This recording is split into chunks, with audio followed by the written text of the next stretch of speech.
Go ahead and get started. And we do have for committee members and staff, I apologize for the audience and those watching online, but yesterday a member called the chair a fruitcake. And so today she has provided us with fruitcake. And it's actually really good, Senator Francisco. Now, Senator Dahl I've had some and watched the vice chair, he has eaten some. So if we pass out or something happens to us, then you don't want to touch yours. But it is really good, particularly since you put the pecans in it. In any event, we will jump right in with today's presentation. If you will remember, committee, when we had the Kansas State Fair budget, we had a slide presentation that we did not have time for. But in looking through it, I thought, well, that's something that would be beneficial for the committee to see. And so General Manager Schultz has graciously returned to the Capitol today to give us that presentation. So, Mr. Schultz, welcome to the committee. No pressure, but I've been looking forward to this presentation since I first saw the slides, so we trust it will be excellent. Mr. Chairman, committee, thank you very much for the opportunity to come back and present this to you. And I might just mention to you that since it's a little bit lengthy and sometimes committee members can forget their questions, even if they write them down, we'll probably go ahead and interrupt as we go through the presentation if there are questions to the committee. If you do plan on covering that topic of the question later in your presentation, you might just inform us and keep moving forward. Perfect. Thank you very much. Again, Mr. Chairman, committee, thank you very much for the opportunity. Brian Schultz, Kansas State Fair. I know some of you maybe have seen this before. I've added a lot of new slides, but just gives you a general overview of the Kansas State Fair, who we are and how we're run. So we'll kick it right in. We celebrate all things Kansas. As you're aware, in 2023, we celebrated our 110th anniversary of the Kansas State Fair. On average, we bring in about 350,000 people into the Kansas State Fair in Hutchinson. How are we governed? We're governed by a 13-member board of directors. Those are made up of individuals from the Kansas Chamber of Commerce, the Fairs and Festivals Association, the travel industry, Northwest Extension, Southwest Extension, South Central Extension, Northeast Extension, Southeast Extension. Secretary Mike Beam sits on our board from the Department of Agriculture. And then we've got somebody from Extension, somebody from Commerce, and then 2 at-large members. These are all appointed by the governor. Our staffing, we are 27 members of our team. As you can kind of see, it's broke up into different silos. You've got your competitive director who oversees all the livestock and competitive exhibits. We have our commercial side. We have 2 individuals there that handle the close to 600 vendors that are on our grounds during the fair time. That's either the commercial vendors or concessionaires. Then we have our controller, our education department and marketing, our sponsorships and special events, our finance, entertainment, and then you can see in our operations side, we do have 12 people on our team in operations. In that, there is a full-time carpenter, an HVAC specialist, an electrician, and a mechanic. So we're able to do a lot of that work in-house, so we don't have to send it out, and it does save us a lot of money. Plus, we have 6 grounds maintenance technicians that are the ones that do the changeovers on all the buildings, setups, teardowns, and do all the yard work on the 275 acres that we have on the grounds. We also have a part-time overnight custodian that goes through the grounds at night to make sure that it is safe, as well as a part-time ticket manager. So where does our funding come from? We are a fee-funded organization. The vast majority of our monies do come from non-fair events, our commercial vendors, sponsors, food sales. Our RV park is a very large part of it as well. Gate admission, concert tickets, and then our midway sales. When you start looking at non-fair, total number in 22 and 23 was 467 events that we held. We're slowly starting to come back from COVID. We had a lot of our events that had backed out, found another location, or just decided not to do their events. But we are seeing on a yearly basis, those are continuing to climb. On average, we bring in about $750,000. That's our projected for our non-fair, and roughly just shy of 55,000 extra people on the grounds for these events. Now, when you look at cattle shows, it's very difficult, or any of the big livestock shows, very difficult to know how many people are there. We can talk about the vendors and the exhibitors, but then when you start looking at parents and grandparents and aunts and uncles that come to see the kids show, it's very tough to get an exact number. Other non-fair revenue, we have our Good Sam's. That takes place about a week after fair. Then a week after that, we have our heavy-duty truck rally. And this year, we brought in the Narva Show, which is the National African American RV Association rally. And they have been to the Kansas State Fair once before and now have had such a great time, they're actually going to start considering it every so many years as they rotate through. And as you can see, just from these three events, roughly just shy of $27,000. Other non-fair events, including our quinceañeras and weddings. In 2022-23, we had 53 receptions. Average cost is about $1,200. Average attendance, 350, so 63,600. Here's a few other events that go on our grounds. Yes, we do have a pigeon club that comes out there and hosts an event. Over the New Year's, we had a big rabbit show where the exhibitors actually slept in the barns with their rabbits, and it was a pretty big thing. So I'll give you kind of the... I'm going to interrupt you here because of a conversation that has happened at the front of the committee. You said weddings and something else. Quinceañeras. Quinceañera is a coming of age in the Latino Hispanic side. It's a 15-year-old. It's where a young lady becomes a lady at 15. So it's a kind of a festival party. It is, okay. That's interesting because I had never seen that word before. Yep. Being of Hispanic or Latino ancestry. Okay, thank you for answering. Oh, absolutely, absolutely. So now I'll get into the 2023 Kansas State Fair Year in Review. When you look up, you'll see in 2019 to 2022, our attendance continued to rise. In 2023, we again exceeded the year before by 4.48%, so 331,000 roughly people that attended the Kansas State Fair. Our grandstand entertainment, every year we try to grow that. Again, coming back from COVID, it was difficult, but we're working our hardest. You can see there where it says percentage of show paid. So if our budget is $600,000 for the amount of entertainment that we buy, so in 2022 it was 151% of show paid. We actually made about just shy of $300,000 on the concerts, over and above what we paid for it. In 2023, we're up by 104% of the show paid, but we're down about 36% from 2022. That was because we had rain several nights. We tried a new event this last year. It was our Latino night. The band that we were supposed to have go on stage, I got a call at about 20 minutes to 1 on Thursday morning, and was told that the band was not going to be able to be there. They were still out in California. The lead singer was in the hospital. We did find another band from down in the Dallas area. They came up, but unfortunately they didn't get there until 10 after 10 that night. They played for an hour and a half. The people that were there had a lot of fun. It was raining, so that brought down some attendance as well. North American Midway Entertainment is our carnival purveyor. As you can see, over the years, we continue to grow.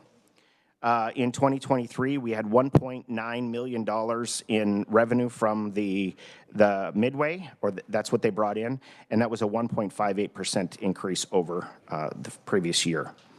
Our alcoholic beverage sales recap in 2019, we started at $327,000. In 2023, we were up at $668,000. We attribute a lot of this to Senate Bill 2, which allowed people to roam the grounds versus being in the beer gardens. And in 22, you saw that there was a very large increase. We talked to a lot of people, and I think I brought it back to this committee last year.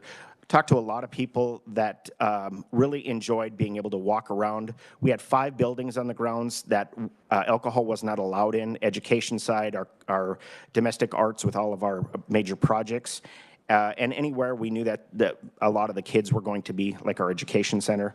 But a lot of people were very, very happy with the ability to walk around and have a glass of wine or a beer and check out the fair.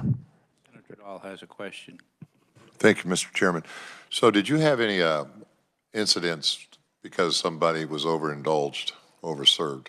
Mr. Chairman, Senator, actually, our incident rates dropped to almost nothing. Okay, thank you. And that was, we attribute that because they were not sitting in that beer garden and doing this, and then going out, they were casually being able to have a drink and walk. And in the restricted areas, you said there are certain buildings. Correct. How do you make certain that there's no alcohol? Is there someone at the door that tells those entering that you cannot bring that in, or how do you police that? Mr. Chairman, yes, that's exactly what we do. We have somebody at the front doors and all the doors coming in, and we have signage that states that no alcohol is allowed in this building. But mainly, it is our building manager that controls the door areas.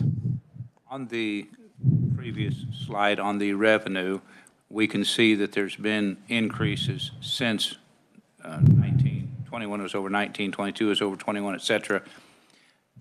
Have you done any studies? I didn't know, Director, if possibly, or I guess it's manager, not director. Pardon me, if possibly the fact that when you don't have a fair, like COVID, people realize they miss it and show up. Have you done any studies to know? I'm glad. It's great to see that the increase is bad. Is there something that you would attribute it to?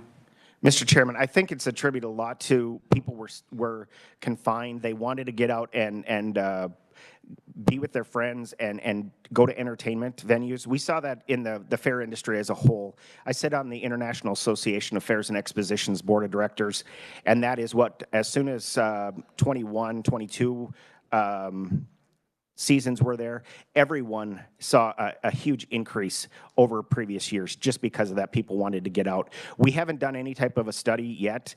We're in the process of looking at doing an economic impact study for the fair sometime, hopefully this year or into next. Now, the difficulty or challenge could be maintaining that Correct. Increased attendance. And there's a lot of other things that we are up against. So it's a matter of just getting out in front and making sure, like, our entertainment is of the caliber that people want to come and see it, and that's what we're hoping for this year's fair as well. Continue growing that. Okay, we'll look at some other statistics. We had about 8,100 people come through the Kansas largest classroom from over 55 counties. Our commercial vendors, like I said, 577. We had more than 25,000 people in our grandstand last year for our concert series. In our livestock side, our grand drive brought in about 3,500 entries. Open livestock was 42, equine and llamas just shy of 18. Total number of exhibitors in our livestock area was about 1,500. And Grand Drive was slightly down with their entries. That's our first weekend with 4-H. And we attribute that to allowing substitutions, bringing in a different animal. Prior to that, if you said you were bringing in this animal, that had to come in, where now we're able to substitute, and that brought down the number a little bit. But our open class areas were about the same, except for rabbits and poultry that were increased.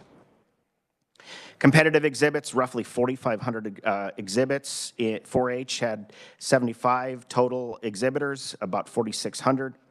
The numbers in both statics and 4-H were up this last year. As you can see in that circle, that is the Governor's Cookie Jar winner, Sarah Fry from Abilene. Our Grand Drive program, that's our first weekend, that's our 4-H. For the last 5 years, we've been giving out scholarships. We give out $1,000 scholarships. So as you can see, we've given 50 scholarships and over $50,000 to students going to schools and looking in the agricultural area. Some wrap up of our grandstand. As you can kind of see, these are some of the acts that we had last year. And then as our free stage and roving entertainment, we did an I-Flip, which is an aerial acrobatics show out in Gottschalk Park. We also had the Cowboy Circus and X-Pogo, which is a pogo stick extreme stunt team.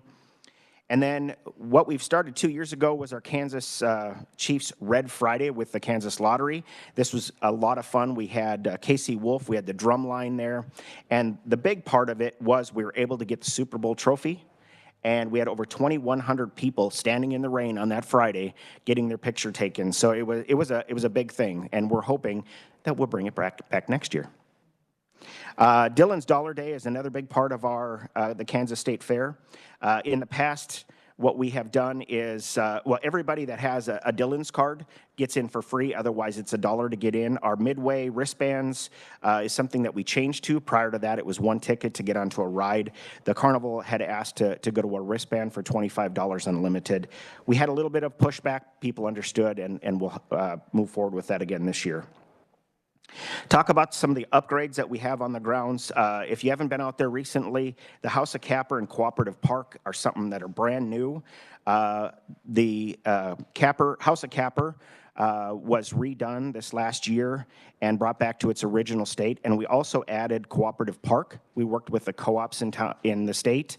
And as you're aware of the Capper-Volstead Act that brought co-ops to the country, and that kind of gives the history of how that brought co-ops and what they mean to our state and to the country. The Oz Gallery and 4-H Centennial Hall air conditioning projects. This was something that we brought up a couple years ago at session. We received monies. It took them almost a year to actually get the air conditioning units. We got them in November. They're in the process of being put in now, so we will have air conditioning in 4-H Centennial Hall and Oz Gallery this year. Expo Center, this is another one of those projects that we received the dollars for in 22, and we are finalizing it now after fair. The big part that we're working on is you can see the rail system going around. It was being tore down. It was rotting from the bottom, so we put concrete all the way around the bottom in a brand new setup, and they're in the process of finalizing that as well. It's supposed to be done in the next 3 weeks. And also in the Expo Center, we upgraded the restrooms, as you can see from before and now. This is an epoxy coating that is sprayed from the ceiling to the floor. It is easily cleanable and actually dresses up, if you can dress up a restroom, but it actually cleans it up, put it that way. Asphalt upgrades, this was another dollars that we received from you all, and with the weather and other projects that they got pulled out on, we are hoping to have the full project done by early summer, and that is roughly about a $2.5 million upgrade on the grounds. You can see how bad the spalling is throughout the grounds, actually major tripping hazards. Our public address system was another thing that we installed this last year, and that was part of the other dollars that we received from you. This is a huge asset to us. This last year, we were able to use it several times finding lost parents, because we all know kids have never been lost. It's only the parents that are lost. We also used it. We created informational announcements for if it was, and these were, we never had to use them, thank goodness. It was if we had a thunderstorm coming, any imminent weather, if we had an active shooter or anything of that sort. We created all of these pre-recorded messages that we just hit a button. We working with the Highway Patrol to hit a button and announce that. We did it in both English and in Spanish. And we're gonna tweak that a little bit. We heard some comments on the Spanish versions, so we're gonna tweak that a little bit. Do you think that you need to add any additional language, since there are a lot of individuals come to the fair? I personally only understand English, but I didn't know if there were enough fair attenders that spoke something other than English or Spanish. Mr. Chairman, I think we kind of have both of those covered. We'll definitely take that into consideration. We'll work with the city of Hutch with their regional marketing groups to see if there's anything that we haven't touched on, but most definitely. Cameras and upgrades that we have, cameras and lighting upgrades. As you can see on the slide here, this is the dollars that we received from you last year. We're starting to install these lighting projects, and this will also enhance the dollars that we asked for in this year. A lot of these are 50-foot poles that have 4 sports lights on them to illuminate all those areas, as well as on the fronts of buildings. It has been definitely helpful in some of the areas that we've already touched on, and we will be finishing that project up shortly. Cameras is the other project that we worked on. As you can kind of see, we have a lot of the cameras already, or they're already placed. We want to enhance some of the areas. One of the areas that we really want to hit on is if you, it's going to be tough for me to show, but up in the northeast corner, that is our operations area. Over the last probably month, we have had a lot of drops happening, and what that is we have residents on our grounds from the Department of Corrections. People know that they're out there, so they're dropping off paraphernalia like cigarettes, tobacco, all kinds of stuff, and we're able to find that, but with the cameras, we can actually find those people that are dropping it off and go back after them. So that's something that we want to enhance that area as well as some of the other gate areas. So the individuals who are dropping contrabands, what I'm going to call it, you can determine if it was accidental or intentional. Correct. Watching the camera. Correct. And that is some type of a crime? Yes, it is. Yes. Yep. The other thing that we were able to do, and I think I mentioned this before, we had an event at the grounds, and a gentleman pulled out a pistol and just started shooting into the air. And with the cameras, we were able to zoom in, get a facial shot, turn that over to Hutch Police Department. They were able to apprehend the individual. And we've had several of those over the last month of people, because the grounds are open, people are going in there and we're able to use the camera footage to help us with that. So cameras are functional 24 hours? Absolutely. And we have given, we will be giving access to Hutch Police Department as well as the Kansas Highway Patrol to be able to pull up on their computers in their cars or at their desks if they need to check out footage and to record it to take it in for cases. The Bison Arena, we are in final stages of the, not construction, but the design phase. I talked about this before, built in 1937, was used by the Navy in World War II, and in 2019 it was shut down by the fire marshal because it didn't meet fire codes. We are repurposing it into an agricultural innovation center. As you can see, this is an inside view of it right now. And then these are some drawings that we're finalizing and being able to take out with us when we're doing our fundraising part of it. It's going to be Raising the building, you are renovating. Renovating it, correct. Yep. The project will be done in 3 phases. The yellow portion, well, there's that here, I'll go to the next slide here. This area will be phase 1, and this will be the main area. This will have the flat floor area that all of our educational displays will be in. As you can see on the bottom side, we'll have some education areas, and then we're looking at a kitchen area on the north side, and then second level, some additional meeting rooms, and then some renderings of what the lobbies and things would look like for our educational pieces, our meeting rooms on second floor, and then an outside meeting area and just a place to get out of the sun. Projected timeline, fundraising, we're hoping to have the building phase 1 done for the 2025 fair. And then that you'll see on phase 2 will include the possible birthing center on the north side, the silo on the north side. Phase 3 will be the gardens and more education areas, and finalizing the whole area. So switch gears, unless there's questions up to that point. Okay, switching gears to the 2024 Grandstand Entertainment. We announced that we will have the Oak Ridge Boys there on the closing Sunday. And unfortunately, that's the only one I can let out because we haven't finalized all of our announces yet, but we do have a great lineup. So we'll start with our next one on February 12th. Give a hint if Taylor Swift will be there? Unfortunately not. Our budget is only about $900,000. That wouldn't even get one of her shoes in the front door. So, and then I don't know if I've got sound, but we can you connect me to sound by chance? Challenge number 7, ride the State Fair Railroad. Grab your tickets for the train and feel like a kid again at any age. There's nothing quite like taking in the sights and sounds of the Kansas State Fair as you ride the rails. Show your Kansas pride and get verified at the Kansas State Fair, September 6th through 15th. Plan at kansasstatefair.com. That was one of the commercials that we'll be running. Verified is the slogan for this year. We're, as you can see from my pin here, I'm a verified Kansan, and that's our slogan. We want to make sure that people come out and get verified at the fair. And I wrap up all the time by just saying that the fair is a tradition. It's a time-honored tradition. People come out and they make memories with their families, and it's an important part to continue those traditions. And I just invite you all to come to the fair September 6th through the 15th.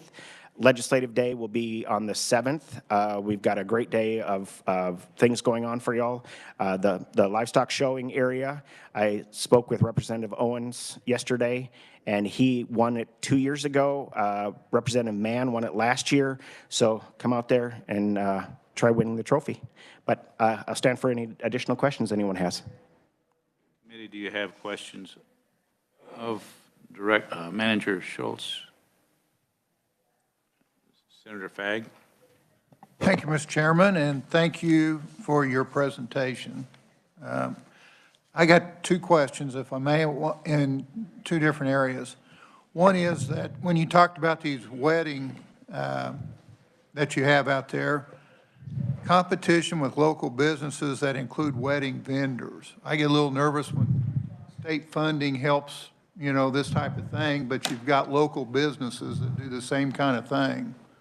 Does that become an issue? Because I know, like from where I'm at, there's 4 or 5 of those vendors around, and I hate for government to be in competition with them. So you might comment on that. Mr. Chair, Senator, we do have several other event locations within the city of Hutch.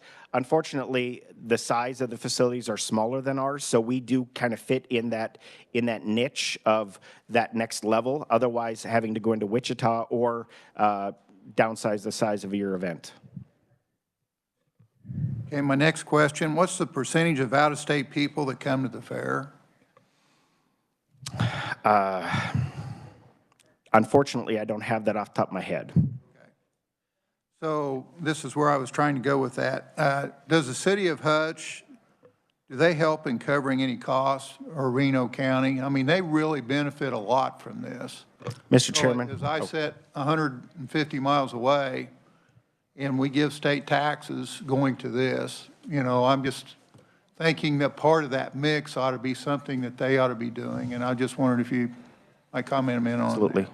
Mr. Chairman, Senator, so back in '99, I believe, there was an agreement with the city of Hutchinson. There was a section of land over on the east side that we gave to the city to put in a water treatment plant. In exchange, they do some services during the fair. They pick up some of our bedding. They do street cleaning and things like that. But any type of financial, no, we don't receive anything from the city or the county.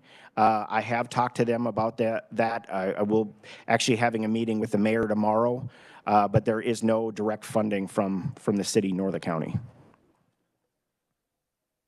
One more follow-up. Okay, thank you. An example, I know in El Dorado, they got a minimum security there, and before they built that, the city of El Dorado cut them a deal on their sewer rates, you know, those kind of things that would help with the cost of that. So I don't know how that's just an example that you might have. The other thought that I had was that we've been talking about sales tax holidays for schools.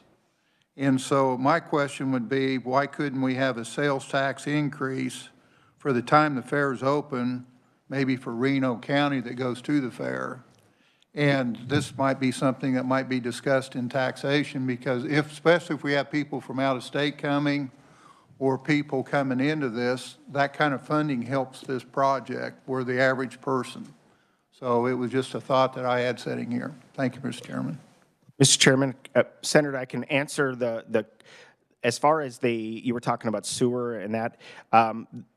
Last year, we also, as part of that 1999 section of land, we gave them the ability to build a water retention area on that.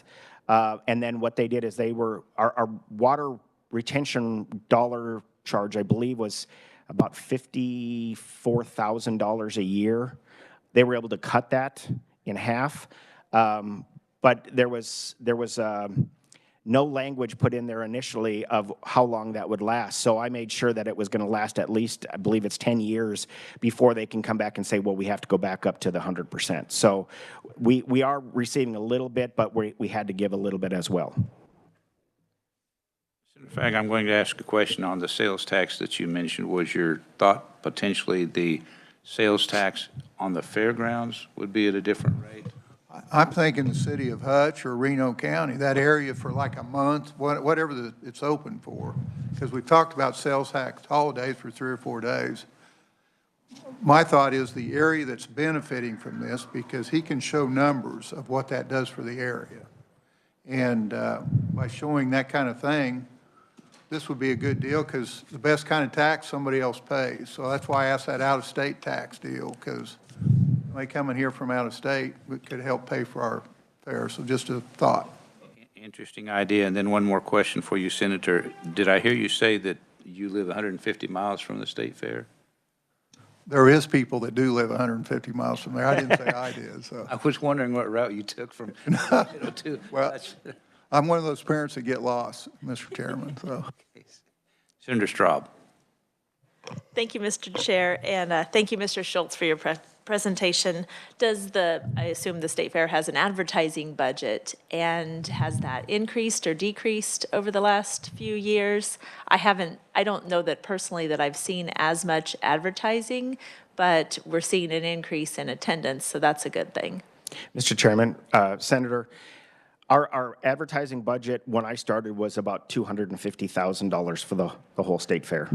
Obviously, when you're going statewide, you're not getting anything. We have been able to bump that up to about $450,000, but we're still not able to get into a lot of the markets, like up into the Kansas City. We do a little bit in Topeka with some billboard advertising, and we do a lot of radio trade where we'll give them some tickets and then they'll talk about it. But to do a full-on, it would cost us probably triple, 4 times that amount just to be able to hit the whole state. So, but you know, we're thinking with all the social media and stuff like that, people are picking up on that. We do a lot of email, and those numbers are just climbing. On the radio trade, what radius from Hutch do you do the radio trade? I'm thinking that blowtorch KGGF in Coffeyville, they could certainly give you a lot of promotion with some free tickets. Mr. Chairman, we do that. We reach out to every radio station in the state. We work with our marketing department, and they go out and they offer ticket trade if anybody's got over stock on their station, and we can trade. We're open to that. Not a problem at all. All right, thank you. Senator Thank you very much, Mr. Chairman, and thank you, Mr. Director. And first, I want to give you a compliment of, I got 65 slides here. I never saw anyone go through it as well as you did, and I could understand it and whatever. So I want to, whoever put this together, they did a good job. Secondly, you did a good job presenting it. The question, I kind of want to piggyback a little bit on my senator to the left here. He was talking about sales tax and whatever. When you go ahead and buy a hot dog or whatever you're going to buy at the fair, are they paying sales tax on that? And if so, is that inside the price? I was thinking that they're on round numbers or whatever. How does the actually tax work when people buy food inside the fair? Mr. Chairman, Senator, what happens is that's all included in the price. We do have somebody from the tax department that's on ground, so at the end of the day, they turn in their dollar amounts that they receive for that day, plus they have to report that to the tax department, and so all the taxes are included in the price of a Pronto Pup or what you buy. Thank you. That's what I thought. And then secondly, do you have the figures how much money is brought in on those sales on the sales tax? Mr. Chairman, Senator, it varies. The one issue that we're having is that it kind of dwindles in after January, little by little, when people actually do their taxes. One of the things that we have found is when the bill was put together for us to receive some of that sales tax, we were not able to see how much was brought in. We have to call the tax department or work with our budget analyst to actually get us those numbers. We'll have an influx of dollars come into our account. We're not really sure if it's sales tax or what it's for, so we're trying to work that so we're able to see what kind of tax dollars are coming in. On average, I would say it's anywhere from $300,000 to $350,000 that comes in off of that tax. Okay, and may I follow up on it? Thank you. And so I'm still a little confused on with Senator Fagg here when he was talking about, when you're talking about a sales holiday, you're usually talking about you don't pay tax. If I was understanding what you're saying, I thought he was talking about raising the tax on there. And they help to offset the cost from the state. Thank you. Senator Fagg, if you wish to answer that. Thank you, Mr. Chairman. My thought was that if we have the ability to do a holiday, they've got the mechanisms to turn on and off, so if you can turn it off, why can't you turn it on? That's kind of where I was trying to go with that. The other thing that I'd like to add to my senator to the right is that sales tax they're collecting, I'd be surprised if the city of Hutch isn't getting some money off of that, or Reno County. So thank you. Do you know, Mr. Schultz, does Reno County have a sales tax? Yes. Okay. Yep. And the city of Hutchinson, it's interesting when I sit on the chamber board and we were just doing the state of the city, and you look at the sales tax, and once we get to September, I mean, it goes way up here and then it comes back down. So, I mean, we do have a huge economic impact on the city and on the county. So are the fairgrounds within the city limits of Hutchinson? Yes, right in the center. I do have a question. Other than COVID year 2020, have there been other years when the fair was shut down? Mr. Chairman, I believe there was only one other time that it has ever been shut down, but COVID was the year that. That one other time? So you think? I believe so. I'm not 100% sure on that one. I was thinking maybe during World War. Yeah, it would have to been early in the 1900s. So, yep. Okay, thank you. Committee additional questions of Mr. Schultz? Seeing none, I join in offering appreciation for your slide presentation, the way it was put together and the way it was presented. Thank you very much. I appreciate the opportunity and look forward to seeing you at the fair. And as a chair, we wish everyone would present their slide presentations as quickly as you did. But committee, I heard since our last committee meeting that Monday is a pro forma day.